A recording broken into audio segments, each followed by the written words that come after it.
Belladonna. What do you see? A monster? A victim? A spectacle?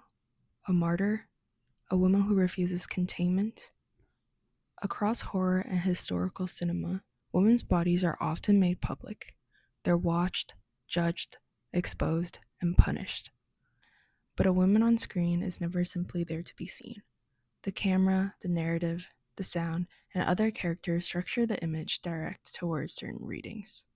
Although certain meanings may resonate more strongly or be emphasized or preferred, the meanings of the film image are not fixed and self-evident. It all depends on what we bring to the film and where we look, what we hear, whether to adopt or resist the gaze of the characters watching. The Lord and his order see Jeanne as dangerous because their power and sexuality have crossed the rules of their system, but their gaze is not neutral. It comes from a society that has first controlled, violated, and punished her. Do you see her through their eyes? Do you see the narrative through her eyes? Do you see yourself in her? What does that make you feel? Barbara Creed's idea of the monstrous feminine help explain why women in horror are so often framed as threats. The monstrous feminine is not just a woman who is literally a monster. It is a woman whose sexuality, body, anger, desire, or power becomes frightening because it crosses boundaries patriarchal society wants to preserve.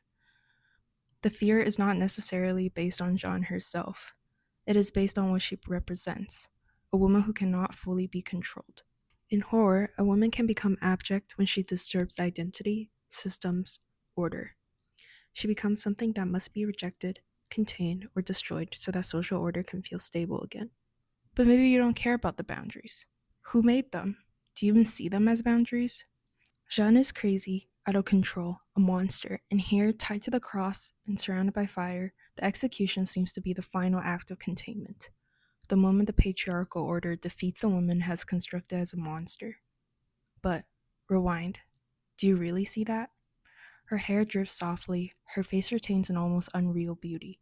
The red and purple flame move across the screen like watercolor rather than simply consuming her body. Is this really a monster? Do you feel satisfied watching this punishment?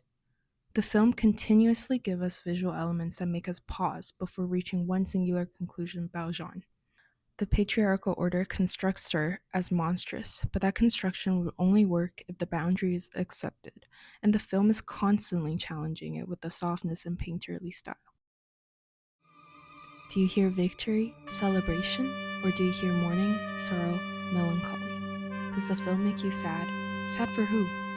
The image already pulls in different directions. Beauty besides horrific violence, power besides helplessness, exposure besides grief. When that image is combined with the slow, melancholy score, the scene becomes even more complicated. It becomes nuanced, the interpretation becomes open.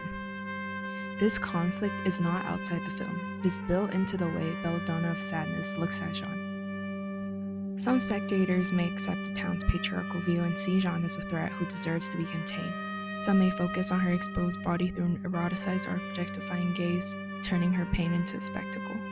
But others may see grief, beauty, vulnerability, or a woman being destroyed by the world that calls her monstrous. Cinema does not always offer one moral response or one settled meaning, and the value of Belladonna of Sadness lies in its ability to place beauty besides horrific violence and leave spectators without a definitive way to interpret Jeanne as a monster, a victim, a spectacle, a martyr, or a woman who refuses containment. What do you see?